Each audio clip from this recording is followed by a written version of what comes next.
Hello students, welcome to Magnet Brains Hindi medium. मैं लाली वर्मा आप सभी विद्यार्थियों का बहुत बहुत स्वागत करती हूँ। डियर स्टूडेंट्स, मैग्नेट ब्रेन्स है आपके लिए। मैग्नेट ब्रेन्स हिंदी की बात करूं तो कक्षा 7वीं से 12वीं तक की online school education 100% free provide करता है।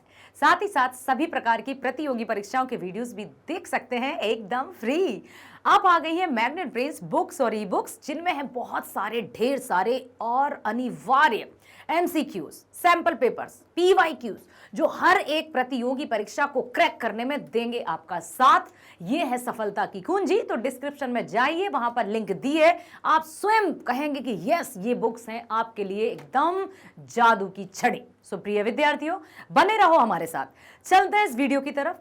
अभिव्यक्ति और माध्यम बुक से हमने पाठ 7 शुरू कर दिया है। नाम है नाटक लिखने का व्याकरण। नाटक में किस तरह से शब्दावली का प्रयोग किया जाना चाहिए, नाटक कौन सी शैली में लिखा जाता है, नाटक में कितने अंक होते हैं, सब कुछ हमने जाना, सुना, समझा। तो इसी चैप्टर के अब हम करने जा रहे हैं बहुविकल्पीय प्रश्न या मल्टीपल चॉइस क्वेश्चंस, वस्तुनिष्ठ प्रश्न, जो कि हर एक परीक्षा में बहुत ही अहम भूमिका निभाते हैं। जी हाँ, क्योंकि एक एक अंक के ये प्रश्न रहते हैं और इनमें 4 ऑप्शंस भी रहते हैं, आपको पता है ना। तो ये सब आसान होते हैं। बहुत से स्टूडेंट्स को लगता है वाओ, MCQs तुरंत हम सही कर लेंगे, तुरंत आंसर चूज कर लेंगे। लेकिन क्या आपको लगता है कि MCQs है एकदम इजी? तो वो पता चल जाएगा। तो आ जाओ मेरे साथ, क्योंकि उत्तर देना है आपको। पहला प्रश्न है, नाटक को कौन सा काव्य कहते हैं? बताइए, कौन सा काव्य कहा जाता है नाटक को? क दृश्य काव्य, ख श्रव्य काव्य, ग मुक्तक काव्य या घ खंड काव्य? कौन सा काव्य कहा जाता है नाटक को? बताओ। अब मैं यहां पर अर्थ भी नहीं बताऊंगी कि भाई इसका अर्थ ये है, उसका अर्थ ये है। आपको सब पता है ना, पढ़ चुके हैं ना, देखे आपने वीडियोस, NCERT समाधान देखा, पाठ का सार देखा, सब कुछ स्पष्ट है। चलो, दृश्य काव्य मतलब देखने वाला, श्रव्य काव्य मतलब सुनने वाला, मुक्तक काव्य मतलब एकदम खुला हुआ काव्य, या फिर खंड काव्य? हाँ, तो ये होता है दृश्य काव्य, देखा जाता है। ठीक है, वेरी गुड। नेक्स्ट है, लिखित रूप में नाटक कितने आयामों में होता है? का द्विआयामी, खा बहुआयामी, ग एक आयामी या घ त्रिआयामी? मतलब 2 डायमेंशनल, 3 डायमेंशनल, मल्टी डायमेंशनल या 1 सिंगल। ठीक है, तो अब यहां पर लिखित रूप में नाटक होता है एक आयामी। एक आयामी के मतलब नाटक में किसी एक विषय पर बात चली आती है और उसी के अकॉर्डिंग नाटक चलता रहता है और पता चलता है कि अच्छा ये बात की जा रही है। ठीक है, किसी एक विषय पर चर्चा की जाती है, संवाद होते हैं और उसी के अनुसार फिर नाटक का एंड हो जाता है। क्लियर हुआ? अगला प्रश्न, नाटक किस काल में लिखा जाता है? का है भूतकाल, क्या नाटक भूतकाल में लिखा जाता है? खा है भविष्य काल, गा है वर्तमान काल, घा है देशकाल? हाँ, यस, वेरी नाइस। नाटक लिखा जाता है वर्तमान काल में।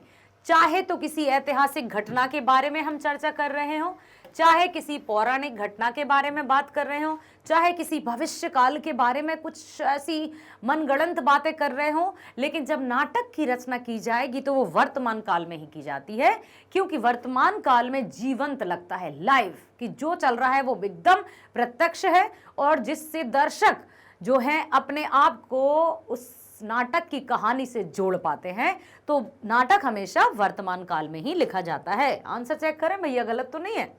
Yes, very nice. अगला, नाटक का महत्वपूर्ण अंग कौन सा है? सबसे महत्वपूर्ण पार्ट या अंग कौन सा है? का कथ्य, खा चरित्र चित्रण, गा संवाद या फिर घा देशकाल? नाटक का महत्वपूर्ण अंग कौन सा है? बताओ। तो नाटक का सबसे महत्वपूर्ण अंग होता है संवाद, डायलॉग्स। इन्हीं में जान होती है नाटक की।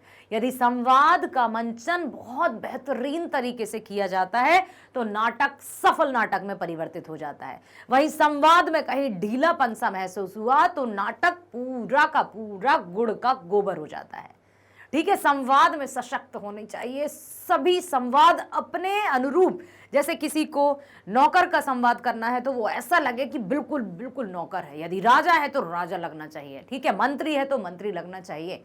ठीक, तो इस तरह से होते हैं नाटक में, जो कि संवाद सबसे महत्वपूर्ण अंग होता है। अगला है, नाटक में कितने अंक होने चाहिए। अंक पूछा है भैया, ध्यान से सुनना।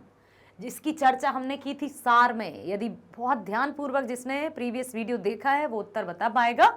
नाटक में कितने अंक होने चाहिए। क 3, ख 1, ग 2 या घ 4। नाटक में अंक होते हैं 3। यस, और इन अंकों की जो अवधि है वो होती है 48 मिनट की, क्योंकि नाटक में समय सीमा तो निर्धारित होती है। देखते हैं अगला प्रश्न। भारत के नाट्य शास्त्र में किस साहित्यिक विधा की चर्चा की गई थी। भारत के नाट्य शास्त्र में किस साहित्यिक विधा की चर्चा की गई थी। कौन सी साहित्यिक विधा है जिसकी चर्चा की गई थी। क कहानी, ख नाटक, ग महाकाव्य, घ गद्य काव्य। तो भारत के नाट्य शास्त्र में किसकी चर्चा की गई थी। तुरंत आप तो उत्तर दे दो ना, किसकी बात की जा रही है। आप वहीं उत्तर छुपा है। हाँ, यस, भारत के नाट्य शास्त्र में नाटक की साहित्यिक विधा की चर्चा की गई थी। अगला प्रश्न है, नाट्य शास्त्र के अनुसार नाटक के प्रत्येक अंक की अवधि कितनी होनी चाहिए। यदि जस्ट जो बिल्कुल अभी कुछ सेकंड्स पहले मैंने ही बोला था उस पर यदि ध्यान दिया है तो तुरंत आप बता देंगे उत्तर। नाट्य शास्त्र के अनुसार नाटक के प्रत्येक अंक की अवधि, टाइम ड्यूरेशन कितना होना चाहिए। का 30 मिनट, ख 40 मिनट, ग 50 मिनट या घ 48 मिनट। अवधि कितनी होनी चाहिए। 30 मिनट की, 40 मिनट की, 50 मिनट की या 48 मिनट की। 48 मिनट की। 48 मिनट की अवधि होती है नाटक के प्रत्येक अंक की, ऐसा कुछ। ठीक है, इसलिए अब चलते हैं अगले प्रश्न पर। पहले चेक कर लेते हैं कि हम सही हैं। Yes, very good. अगला है, प्रतिशोध का सशक्त माध्यम है। प्रतिशोध, बदला। ऐसा प्रतिशोध मतलब तो बदला होता है कि मुझे प्रतिशोध लूंगा तो बदला लूंगा। तो सबसे सशक्त माध्यम कौन सा है जहां पर यदि प्रतिशोध जैसे सीन्स दिखाए जाएंगे तो वो नाटक हिट होना ही होना है, उस नाटक को पसंद किया ही जाएगा। ऐसी कौन सी विधा है, कौन सा माध्यम है। अच्छा, अभी मैंने बोल दिया। का है रंगमंच, खा है कहानी, गा है कविता या घा है फिल्म। ओके, ये होगा रंगमंच, क्योंकि रंगमंच में जब विपरीत परिस्थितियां आएंगी, इस तरह से आप लोग पता ना, जब राम या किसी योद्धाओं के तीर टकराते हैं तो ऐसे बिजली सी कौन जाती, टंग टंग टंग टंग एकदम।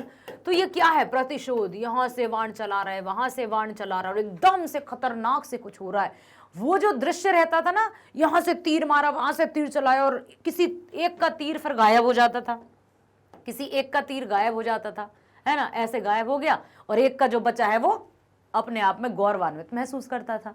तो प्रतिशोध का सशक्त माध्यम रंगमंच है और रंगमंच पर यदि प्रतिशोध जैसे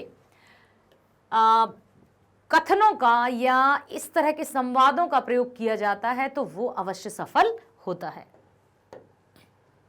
अगला है, नाटक किस प्रकार का माध्यम है। किस प्रकार का माध्यम है नाटक। का है जटिल, खा है जीवंत, गा है साधारण, घा है इनमें से कोई नहीं। तो नाटक किस प्रकार का माध्यम है। नाटक है जीवंत। अभी हमने बात की थी ना कि ना तो इसको भूतकाल में लिखा जाता, ना इसको भविष्य काल में प्रस्तुत किया जाता, इसको वर्तमान काल में ही प्रस्तुत किया जाता है, लिखा जाता है, ताकि वो जीवंत लगे, एकदम जीवन से हर एक व्यक्ति अपने आप को उससे जोड़ सके। ठीक, चलो अगला प्रश्न है, अस्वीकार की स्थिति किस विधा में बराबर नहीं होती? अस्वीकार, प्रतिशोध, स्वीकार, अस्वीकार। तो कि ये जो अस्वीकार की स्थिति है वो किस विधा में बराबर नहीं होती?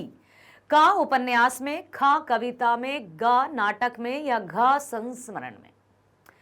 अस्वीकार की स्थिति किस विधा में बराबर नहीं होती? नाटक में, क्योंकि ऐसा नहीं है कि किसी ने अस्वीकार कर दिया तो उसको सहज ही मान लिया कि ठीक है भैया तू सही है हम गलत है। नो, प्रतिशोध की ज्वाला धधकने लगती है और यहीं से नाटक का जो कहते ना एकदम आया है मोड़, ऐसा आया कि नाटक तो सफल नाटक में परिवर्तित हो गए।